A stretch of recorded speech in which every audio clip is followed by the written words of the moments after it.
Well, hello to everybody joining us here today. I'm Rebekah Radice with Post Planner. I'm the Chief Marketing Officer and joined today by a guy who probably doesn't need any introduction because that hat alone, Konrad, I think introduces you. But Konrad Sanders is here today to help us have a really interesting conversation around an article he wrote not too long ago about influencer marketing. And Konrad comes from, I think, a very special place that is near and dear to my heart when talking about influencer marketing, which is content and content strategy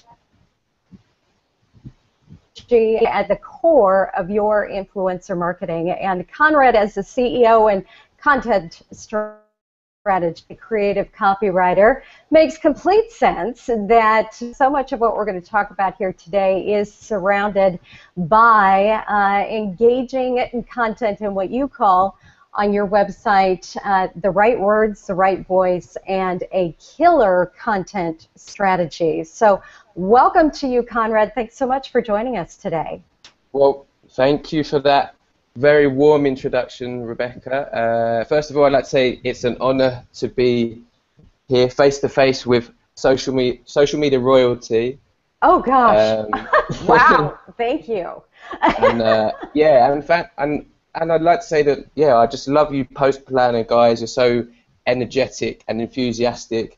When I get an email from you guys, it's really bubbly in a kind of American way, which I think is sometimes lacking from us traditional conservative Brits, or some of us. I wouldn't consider myself one of those, yeah. But some of us are. But there's a few out there, huh?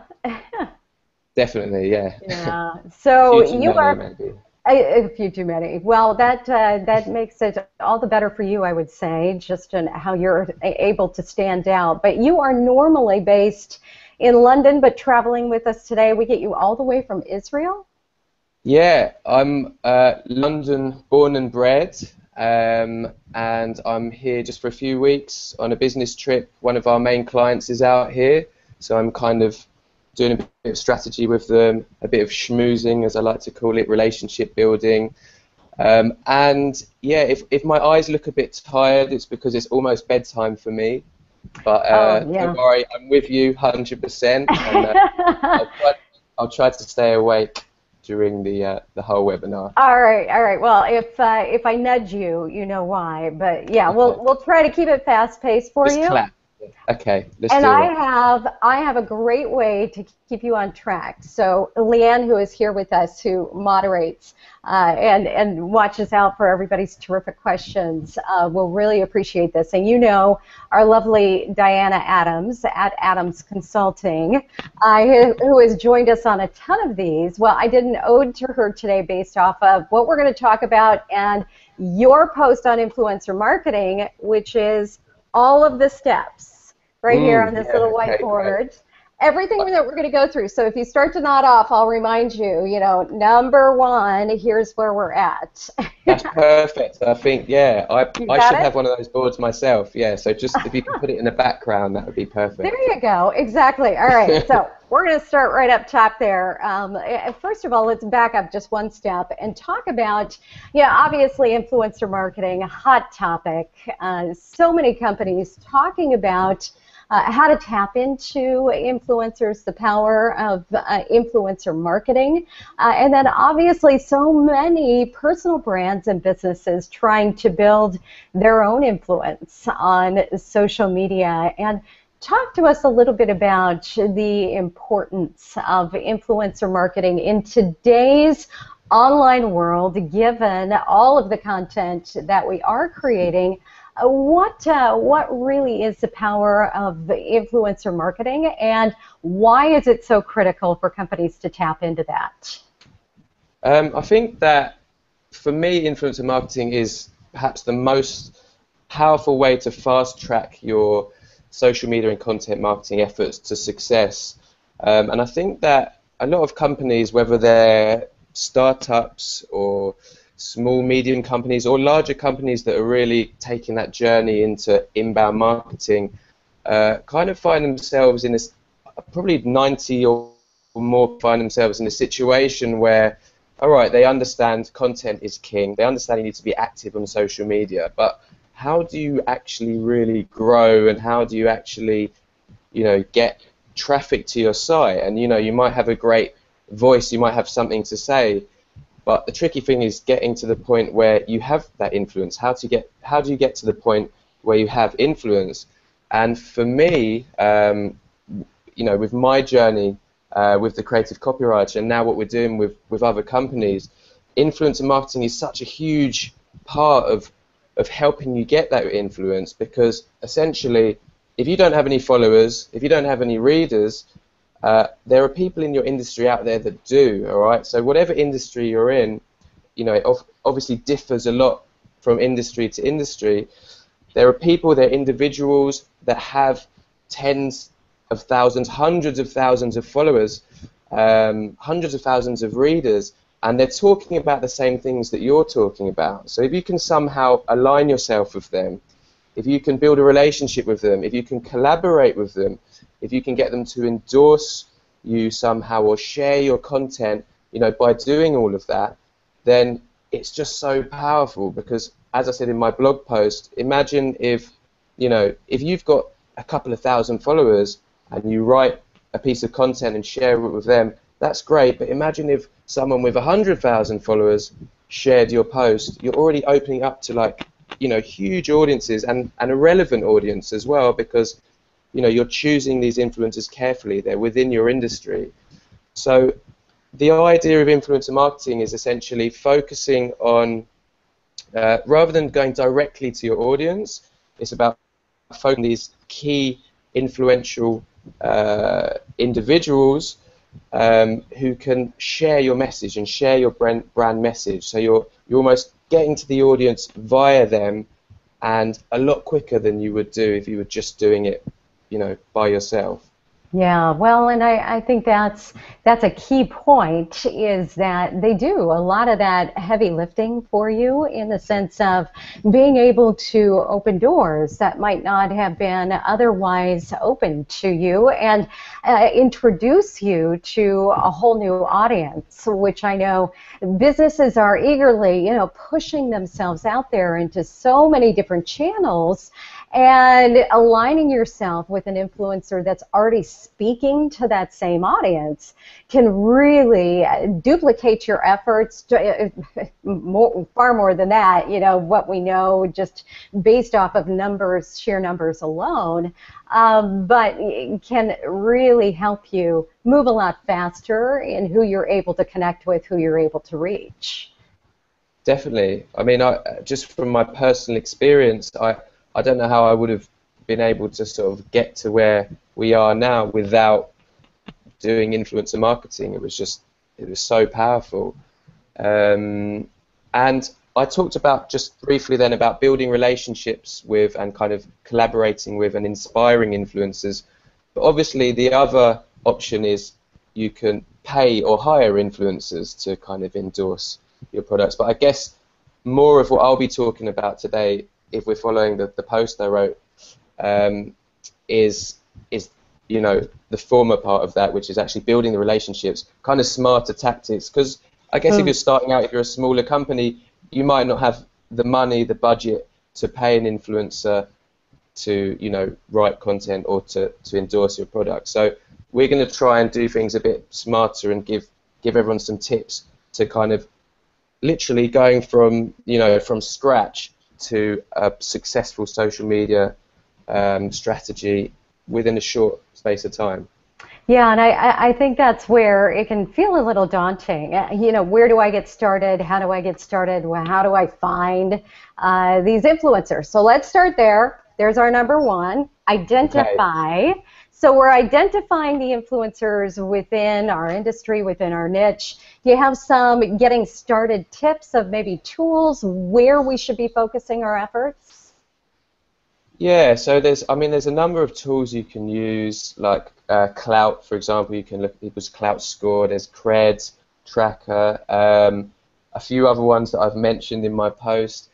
But for me, I actually like to do it the old-fashioned way, and I think Googling is the best. Google is the best place to start, because the thing about Google is that if you're searching for relevant search terms, the kind of things that you're going to be talking about and writing content about, if you search for these in Google, the first page of results that come up are very likely to have been created by what we would call influencers, because you don't really get to page 1 of Google unless Google sees all of those social signals, backlinks, which these days have to be organic. Back in the day when I did SEO, pre-Panda and paying of crappy articles, send them out and make fake backlinks. But these days Google rewards authentic, valuable content that has been linked to by people because it's so awesome, because it's so valuable and relevant.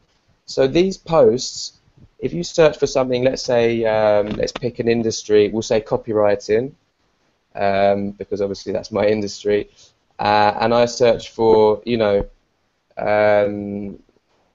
copywriting tips, something like that. The posts that show up are likely to have been written by influential copywriters or, sites like Copyblogger, and, first of all, those posts, you'll learn a lot from themselves, but you can see who've written them, and they're your influencers. These are the people that have lots of readers. From that, you can start exploring. You can start going into Clout and seeing their Clout score. But I wouldn't just judge it by Clout score, because, in some industries, social media is not as big. Obviously in our industry, everyone's very active in social media, but some of them, you might have someone who's an influencer who has lots of readers to his blog, but is not that active in social media. So I'd look for posts, then I'd explore from there. I'd find the profiles of the people and the publications that have written these posts that you found in Google, and then start exploring and looking at how many followers they have. Look at their Clout score, look at how many readers they have. Get a spreadsheet up, find out their email address, all of their social profiles, their blog, etc., what they do, and then start to build your influencer list.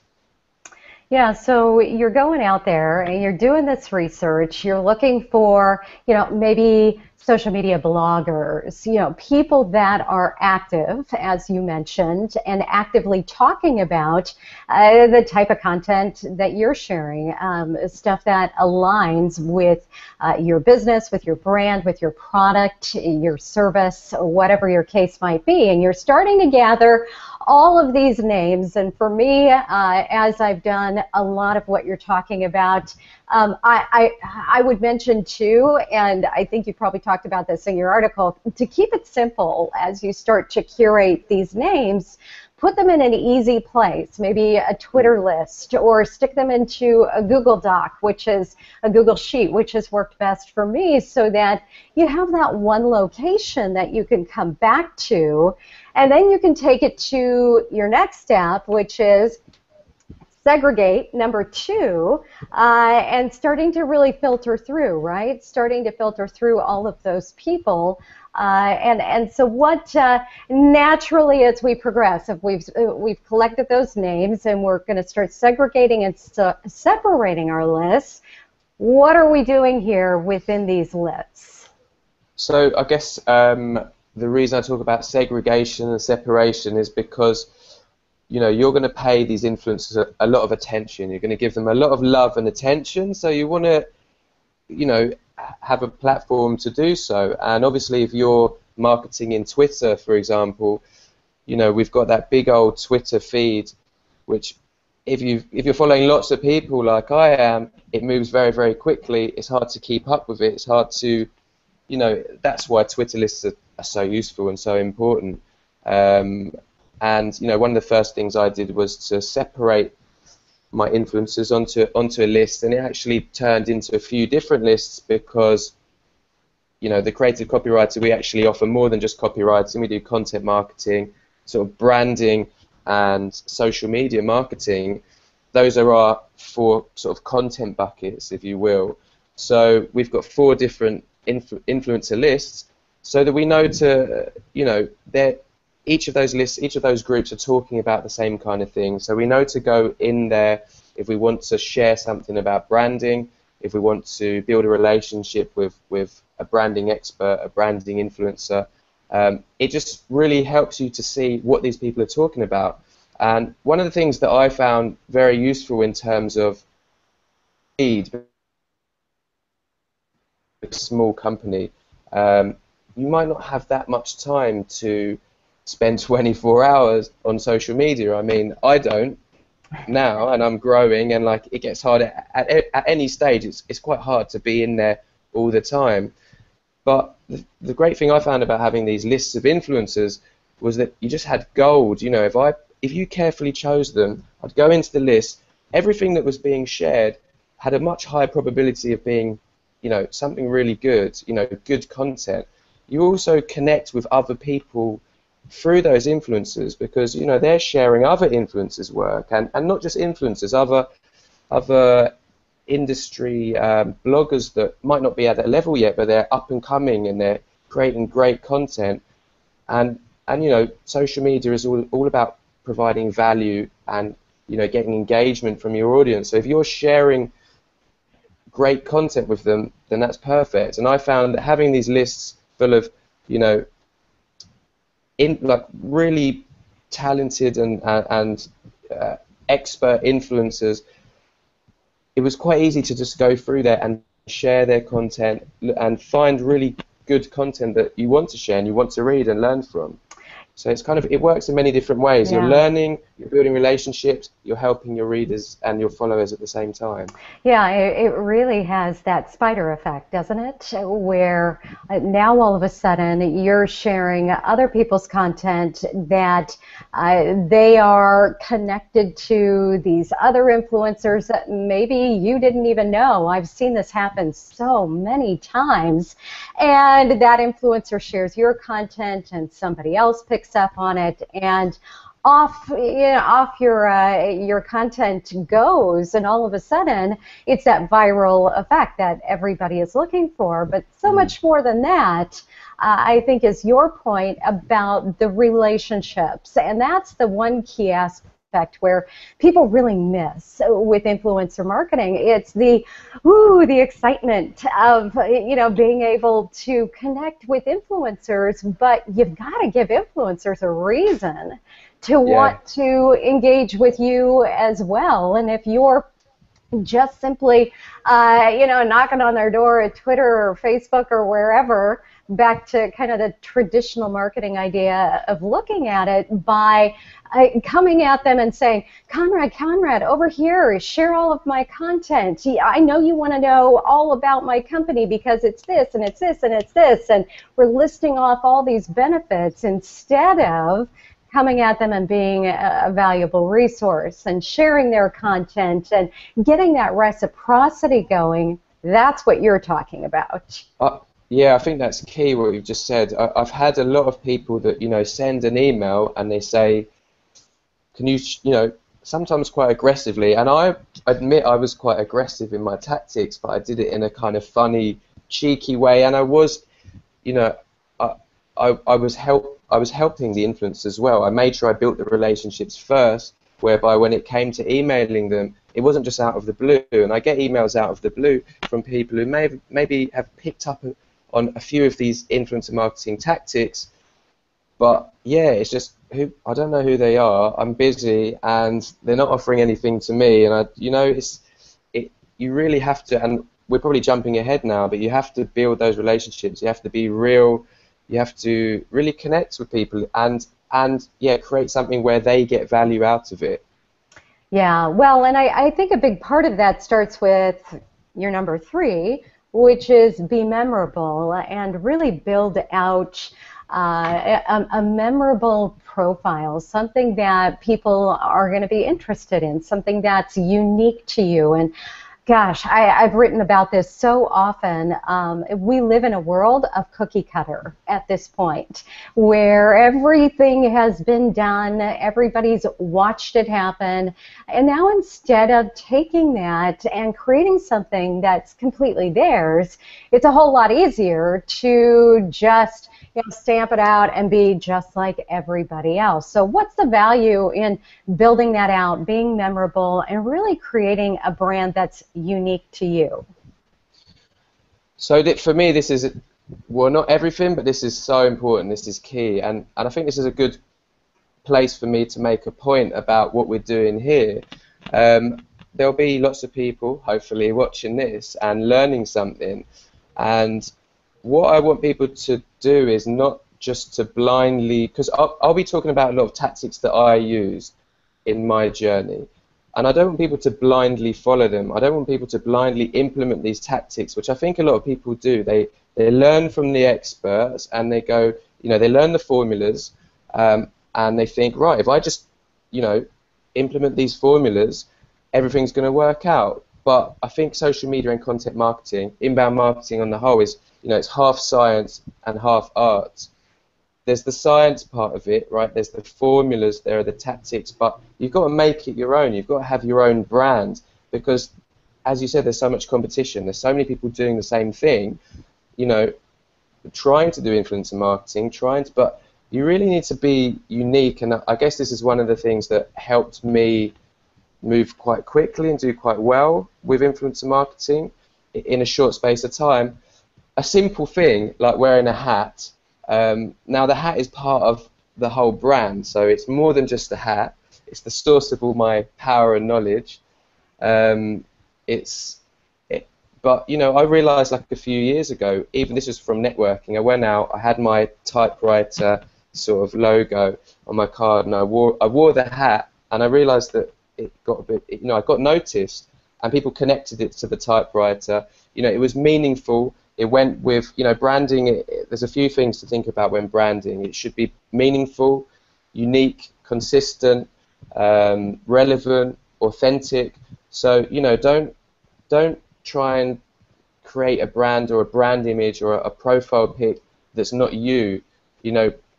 The whole kind of vintage feel of my site and my profile pic is very in line with like this East London creative Mad Men type copywriting feel. So it creates that feeling in my audience and my followers and people that I interact with. And consistency is key, right? I haven't changed my profile pic. You're never going to see me without a hat, unless you catch me at like maybe in my personal life at some point. But really try to stand out. There are so many people who are also going to be trying to get the attention of the influencers that you are. So what can you do to stand out? And this is about even, like I said, the profile pic. When you get their attention somehow and they go onto your profile, it all needs to be consistent. Make sure your imagery is consistent in coloring. Make sure that your messaging, your tone of voice is and consistent. What can you do that's different? I mean, for me, I have this kind of like quite funny, cheeky, cocky sort of tone of voice in my posts and in the way that I approach people. But, there are others that maybe just being super, super nice is your thing and beyond what other people are doing. So just before you sort of follow all these other tactics and have a go at them, try and think about your brand identity, which, your company really should have one. But also, your brand identity on social media. That little avatar can make such a difference. Just something that, some people have a cartoon character of themselves. That's going to stand out among the 30 other, regular profile pics. Make the pic black and white. That's going to stand out. There are lots of things you can do, and you need to get attention. You need to be memorable. Yeah, well, and you just made so many great points, and the one I want to go back to is the consistency in your look and feel. And I think that's a critical aspect where as people are bouncing from Twitter to Instagram, over to Snapchat, to Facebook, wherever they're finding you, you want to make it just super simple for them to identify with who you are. And not feel as if they're hunting and pecking all over the place for you. And I don't know about you, but I run up against that on a daily basis, where I find maybe a writer like you that I just really connect with, love their work, want to go connect with them on social media, and I find them on Twitter, then maybe I find them over on Instagram, and I'm like, I wonder if that's the same person, because the profile pic is different, maybe their bio is different, and there's no consistency in their message, in anything that I'm seeing. So I think that's such a great point, and it's also a key point of differentiation. Yeah, again, oh, good. I was worried we lost you for a second there. Oh, no, I'm here. I'm here. Don't worry. I haven't fallen asleep yet. I'm still awake. No, I know we talked about potential tech issues, so I wanted to make sure you were still with it.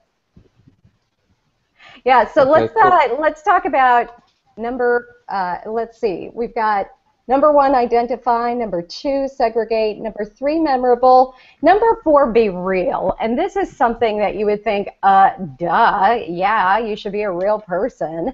But I think this is a tough one for people that are promoting a business, whether it's a small business, whether it's an enterprise level company on social media. It's hard finding that balance of being a real person, being authentic, true to who you are, in order to really connect with the right people, with those influencers that want to learn more about you. So how did you go about really allowing your personality to shine through as you were building these relationships?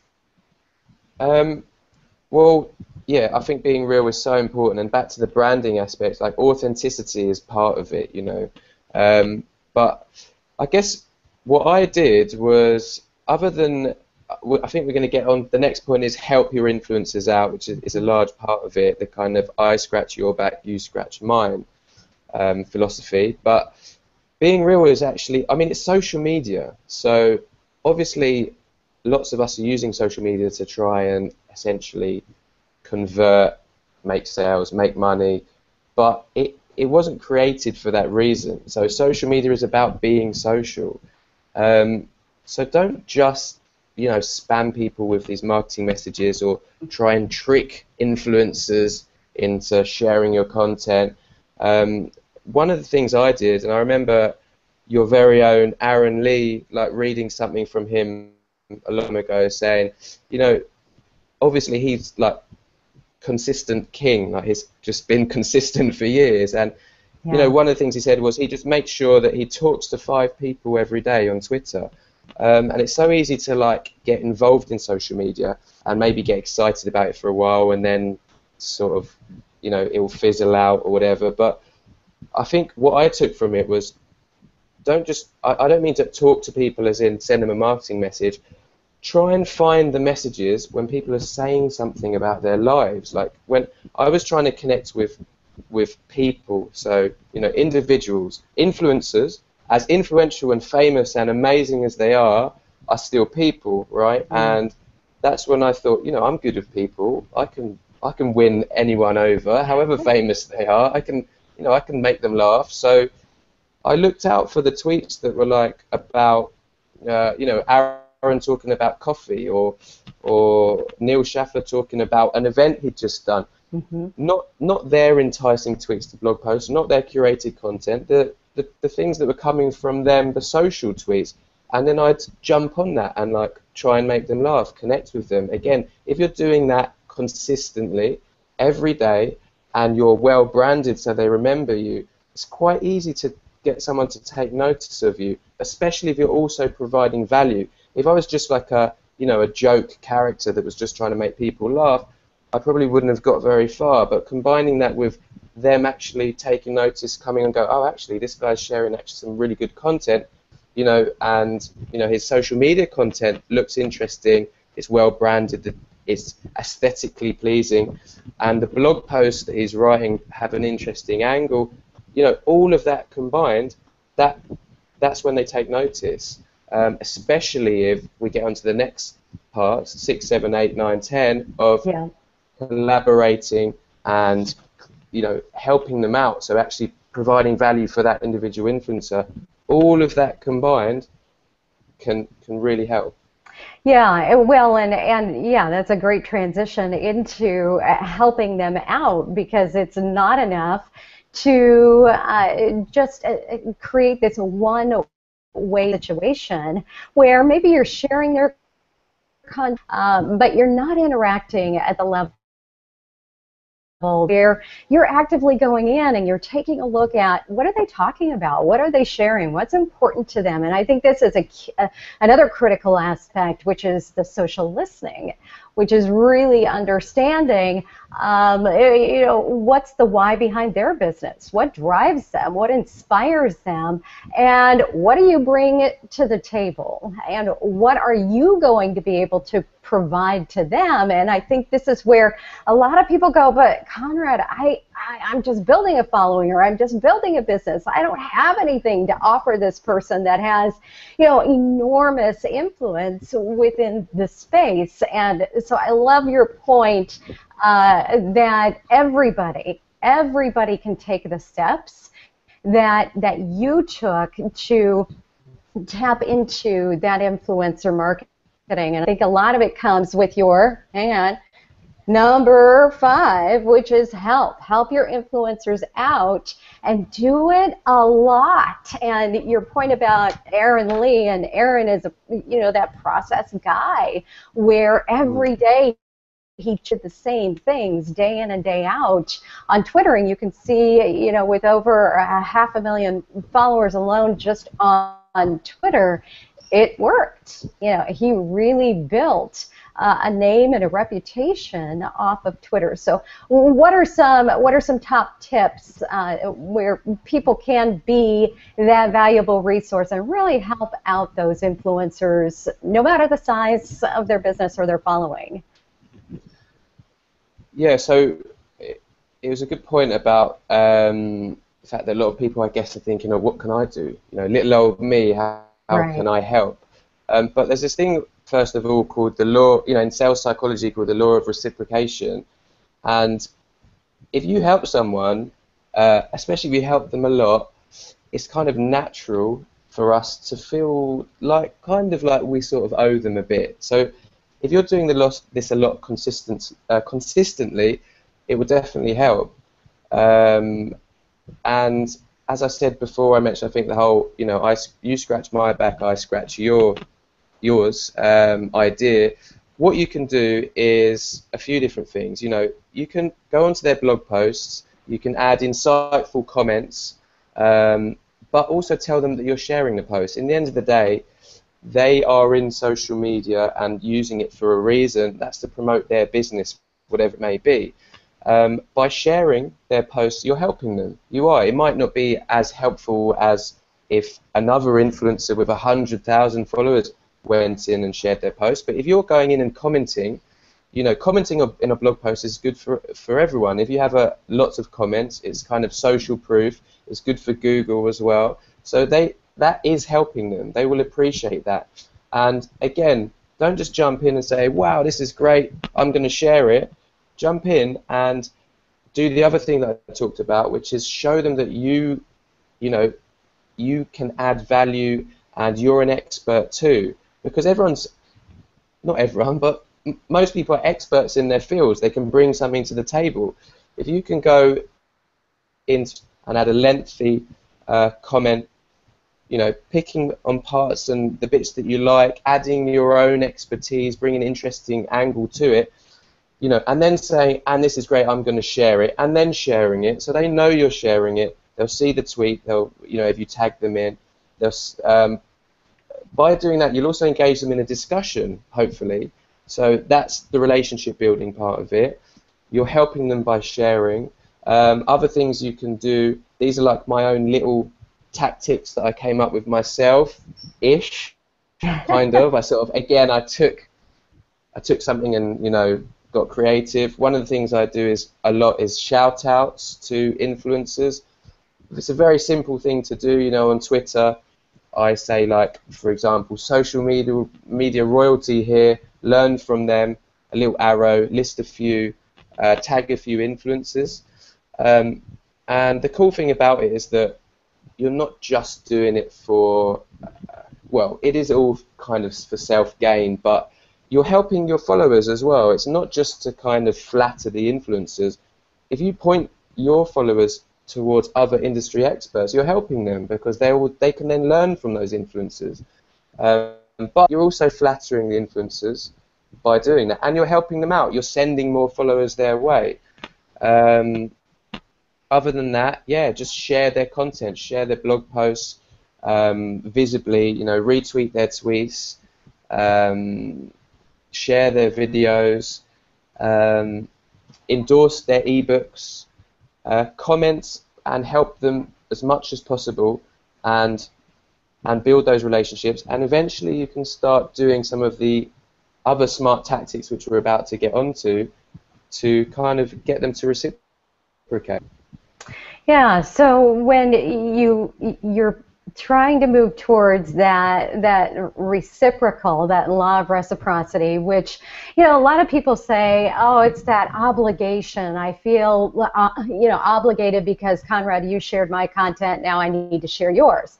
Totally disagree with that. I think what you're actually doing is back to what we're talking about, where you're building awareness, first of all, where they notice you, they notice your content.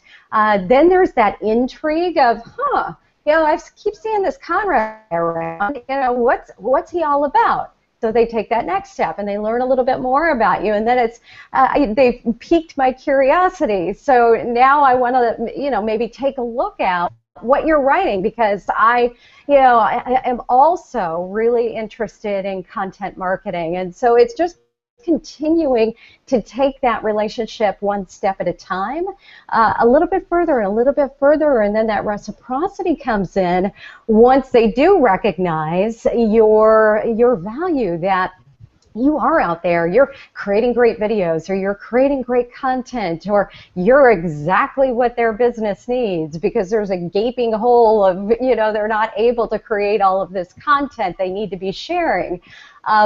But there's also another critical point, which I know you're alluding to, which is to really getting that conversation going.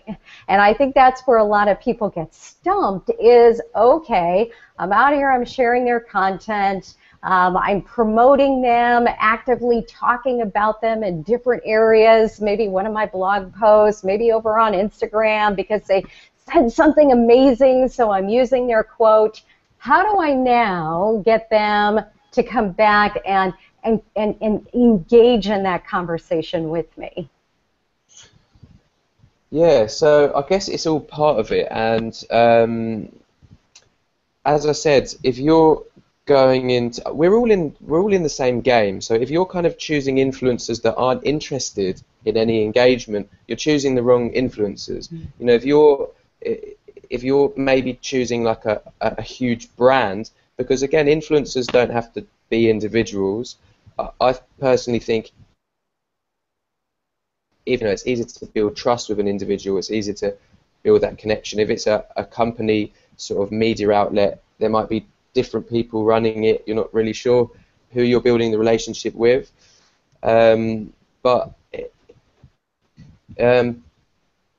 Sorry, I lost my train of thought. Yeah, so if you we're in the same game. So you've chosen people that they naturally want to engage. They're in social media, so they're being social.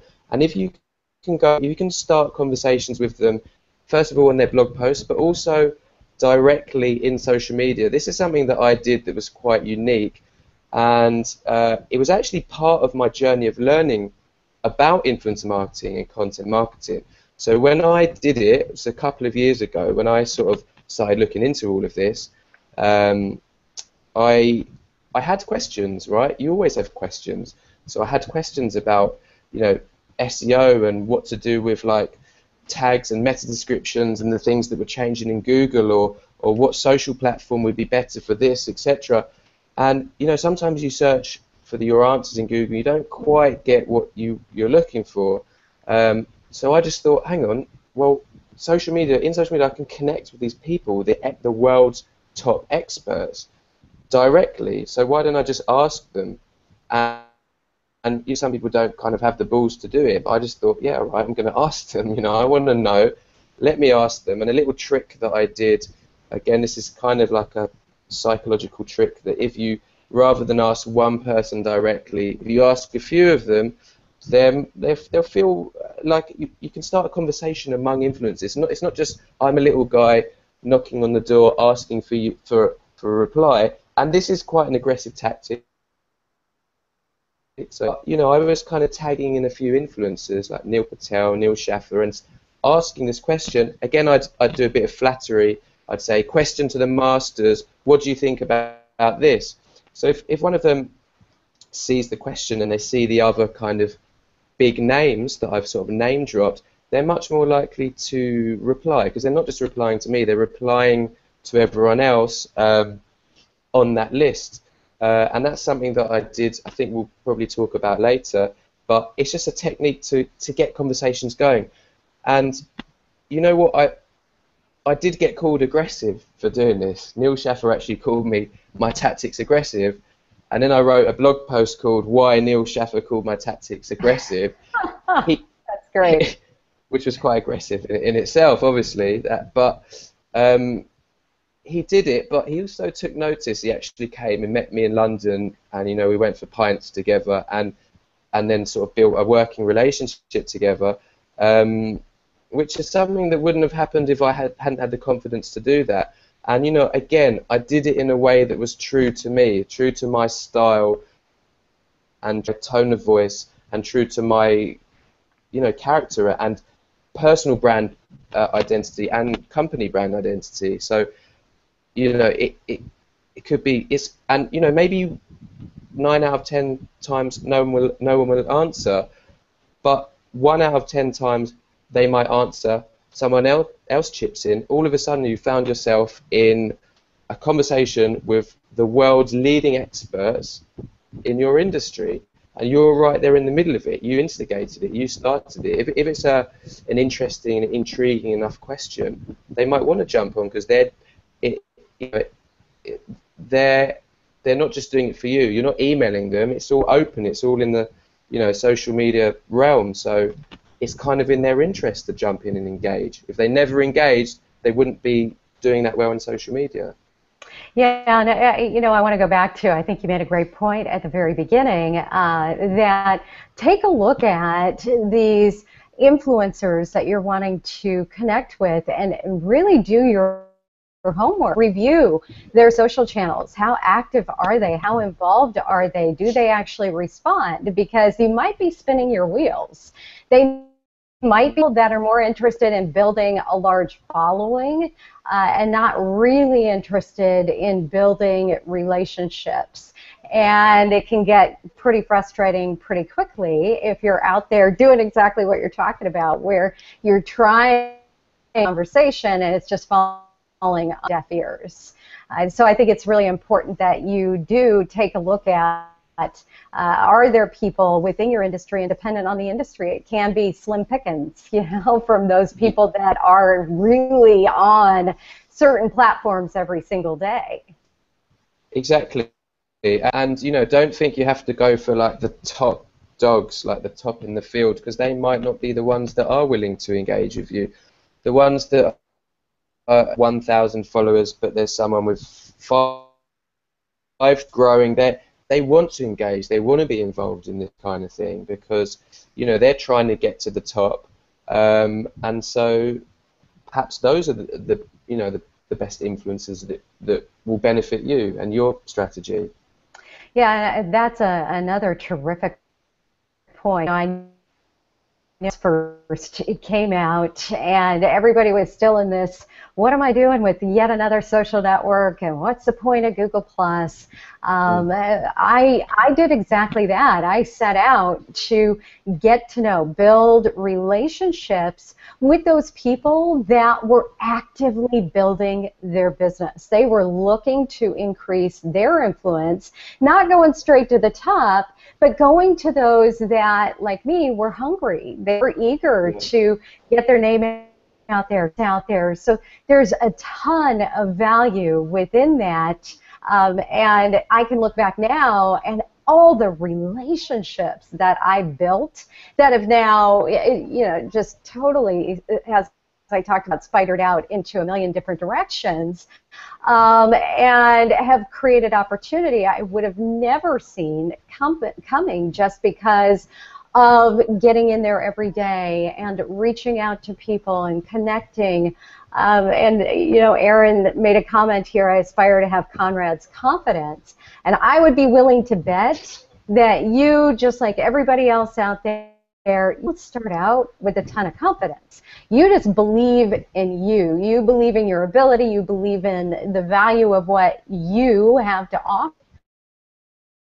You don't necessarily have a ton of confidence to put yourself out there. You just know that nobody else is going to do it for you, and so you've got to make a point of doing it every single day. Yeah, and I think, you sort of have to have confidence in what you're doing, otherwise maybe you're not doing the right thing. Maybe you're in the wrong business, right? Yeah. I think everyone's an expert. Everyone's got something to share and something to give, something to offer. So I was confident about my ability as a copywriter, which comes quite in handy with the whole thing, obviously. And I thought, I can write interesting, different kind of blog posts, and I can get creative. So from that, I just thought, yeah, I see what these guys are doing. I can do that. Let's go for it. But as I said, take the approach that works for you, and interact with the people that you're going to get a response from. And I'll give you an example. If someone comes to me now, sends me an email and asks me to contribute to a roundup blog post, I will do it. I'll almost always do it, just because I'm still trying to get to the top, and it's still going to help my site to have a backlink. As long as I'll check out the website. It's not good to have a link from a dodgy site or something that's not relevant to your industry. But if it looks like looks like a good blog about content marketing or copywriting, I'll contribute, and a lot of people will do the same. Well, and I think a lot of what you're talking about too is just staying in front of people on an active and a consistent basis. Your let's see, number 7 is nudge. And I think a lot of that is just staying top of mind, don't you? It's just staying in front of people and saying, hey, I'm over here. Because it's so easy for us to forget, unfortunately, about people, because you are moving so quickly, and it's not as if they mean to. It just happens with the amount of people and content that's coming at us. So when you talk about nudging, what are some ways that you consistently nudge and keep yourself in front of people? I think that, I'll give you one very specific example, which I think I talked about in that post. And this is when, if you're involved in some kind of collaboration, some kind of piece of content together, or you've managed to persuade an influencer to, create content for your blog, or you've done a roundup post, or you've written a post, my favorite social media blogs or something, and linked out to them, or you do want, if you've put that work in and they've collaborated with you, then you want them to share it, obviously, because that's part of it, right? You want them to share the content. You want to gain some of their influence and get their followers and traffic to your site. So what I would do is email afterwards and say, hey, the post is live, it's awesome, thanks again, it would be so great if you could share it, I'd be honored, etc. And then not just that one time, so actually I'd then create some tweets, automate them perhaps to come out at the end of the week, maybe like a month later, again, tag those influencers in. So I like to, it's good obviously to share new posts, but it's also good to send traffic to your old evergreen content. That really helps with gradually building links and SEO for your site. So sometimes I'll tweet a post that was created a year ago by, Roundup post, and I'll still tag those influencers in, and it's very easy for someone to retweet. Again, if you get your name mentioned and it pops up there, then a lot of people will, okay, yeah, I'm in that. I must have been in that post, even if they can't remember the post. They're probably going to retweet it. Doesn't mean they'll go in and reread it and reshare it, but get the most out of it. So that was just like a little tactic, kind of nudge them to share. Again, try not to do it too aggressively. Again, as I said, it's half science, half art. You have to have some tact, right? You've got to have some social skills. It's social media, so try not to sort of cross the line. But again, why wouldn't I retweet a tweet linking to a post that I was a part of? It's good for me. It's not on my blog, but it shows me as an expert among other experts. It's exposure for the brand, my brand voice. I took a while to write it, so if they're tagging me in a promotional tweet for that post, once, twice, a few times, then yeah, I'm probably going to retweet it. And again, as an influencer, or if an influencer is doing that for you, that means they've shared your content, your brand, your message, your voice, not just one time with their 10,000 or 100,000 followers, but 2 times, 3 times, 4 times. Again, it just makes such a huge difference. So try and get the most out of what you're doing. Don't just create the content. Make sure they share it, and hopefully get them to share it multiple times. Yeah, well, and tagging and doing those shout-outs like you were talking about earlier, really making sure that you're notifying them when you're on social media. Too often I see situations where you did submit, maybe a quote or some feedback thought for a Roundup post, maybe like what you're talking about, and they forget to tag you, and you just happen to stumble upon it in your mentions.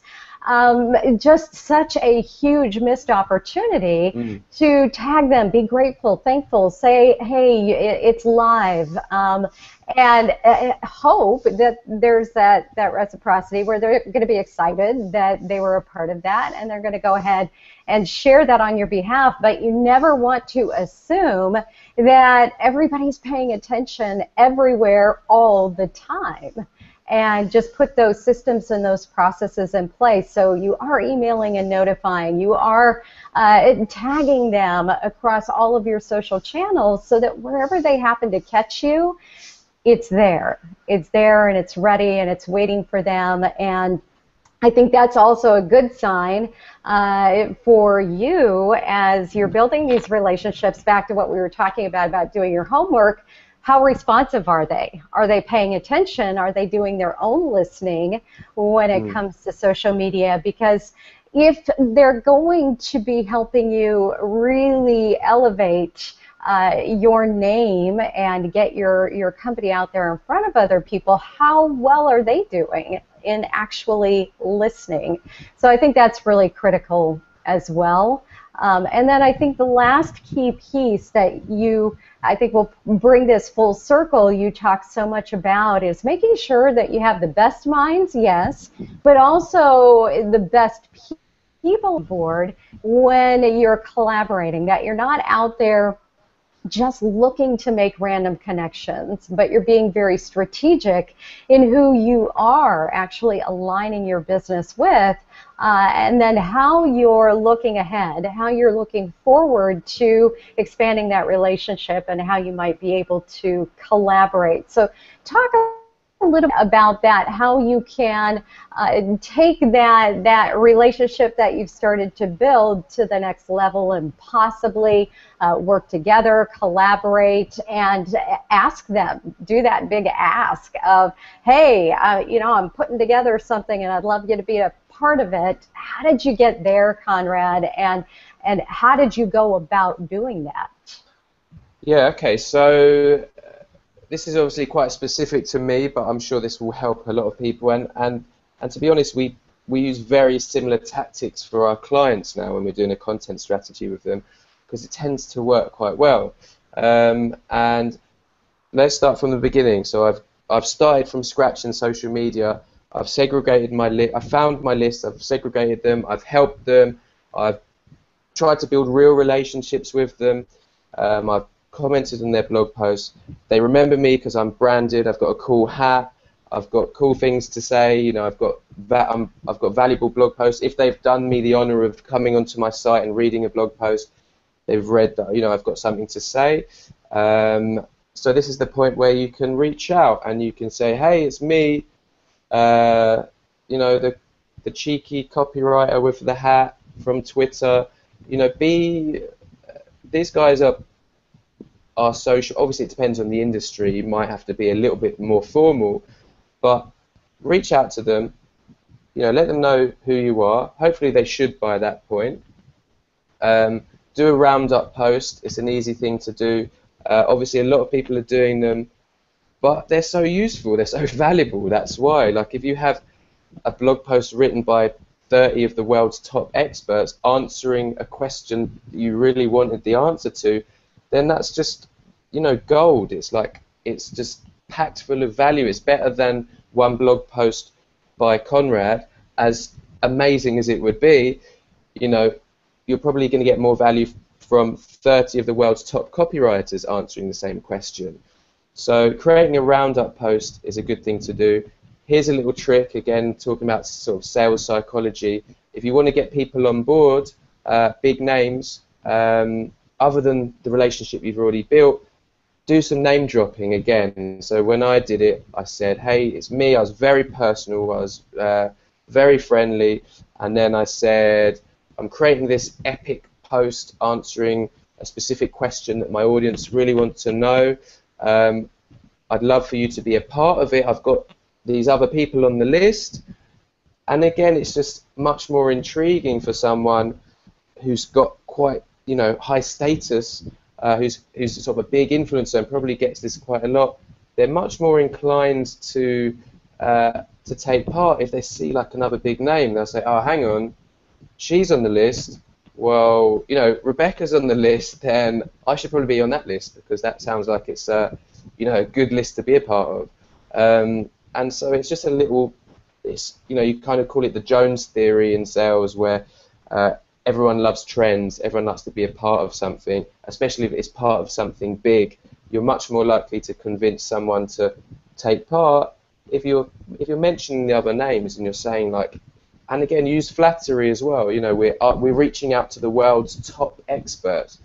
Now, if you can get, again, we talked before about the type or level of influencer that you target. You might not be able to get the biggest names, but you can get those sort of mid-tier people, and they'd love to be a part of it, I'm sure. You know, if you send an email to, like as I said, if someone sends me an email, I'm flattered. I'd love to be a part of this list, and, you know, again, get my brand voice out there. So that's a way to sort of, yeah, to reach out, do a roundup post. Again, maybe you'll reach out to 100 and you'll only get 20, but still you're going to get a blog post that's written by 20 of the world's top experts in your field. It's going to be so valuable for your audience. Not only that, all of those influencers and experts are then going to share the post, which is pretty cool because let's say they have 20,000 followers each, times 20, I'm pretty sure that's going to be, you know, a lot more followers than you have by yourself. So it's, you know, it just works in so many ways. It's so smart.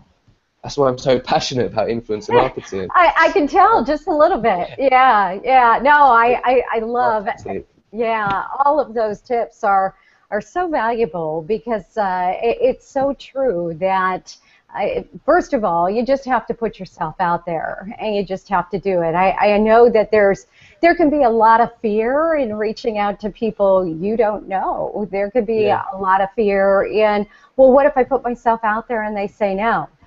You know what? That's business. That's how it goes every single day. And to me, there's more fear in the not doing than in the doing.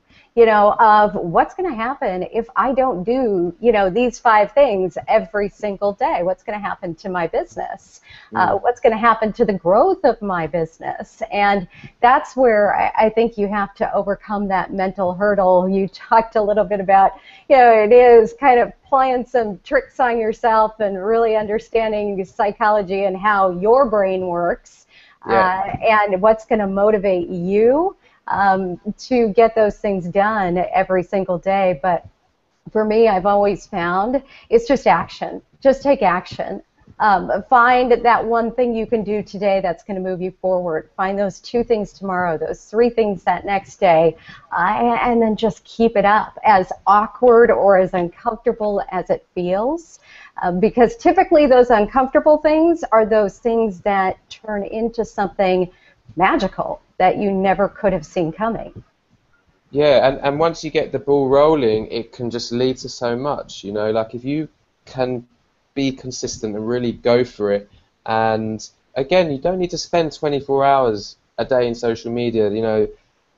As you guys, post planner know, there's lots of ways to automate things. You can automate a lot. You obviously need to be real at the same time. So still spend some time in there being real and having those conversations. But if you can get through all of this and push through it, then once the ball starts rolling, you kind of become the influencer, and it kind of falls on your lap. For example, you guys reached out to me and asked me to do a guest post, and now we're doing a webinar. And again, these are all other sort of ways that you can collaborate, which is essentially what we're doing now. So I talked about roundup posts, but after you've done a roundup post, let's say you targeted 130 replied, responded, so that you built a relationship. You probably had a few emails back and forth with them, and they've responded. So after that, why not then do interview posts with each of those influencers? What are they the best at? What's their expertise on?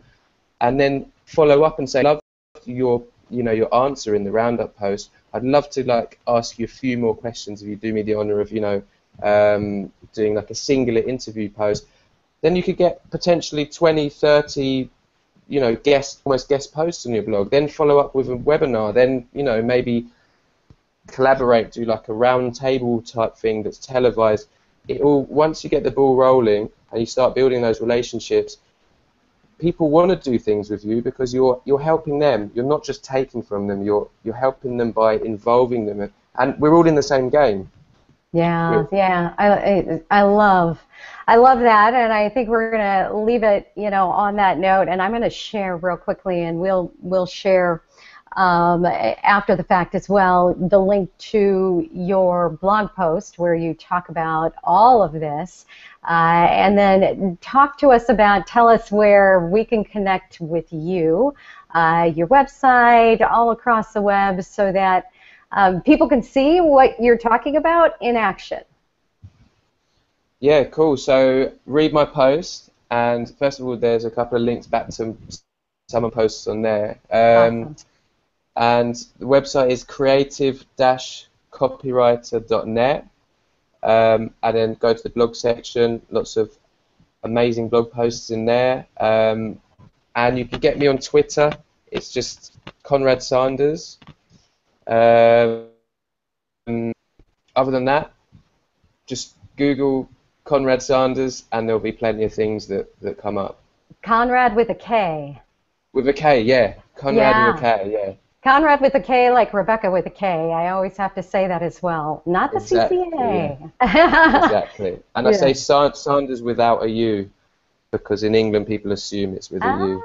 Interesting. Okay, so that's constantly on phones to service people saying Konrad with a K, Sanders without a U. See, so you have way more differentiation points than just that hat. Exactly. Your name alone, which is awesome. Yeah. Well, thank you so much, Konrad. I love this conversation. It's I think it's a misunderstood one still, and you broke it down into how simple it really can be to just get out there and start building those relationships, building that community around your business and your brand. So thanks again. I dropped the link down into that post so everybody can take a Perfect. read and see, yeah, all of those. I think you had 10 different points, which is terrific. Yeah, well, thanks for having me. It's been great, and yeah, let's collaborate more often. Absolutely. See, there you go. There It you just go. continues. Influencer marketing in action.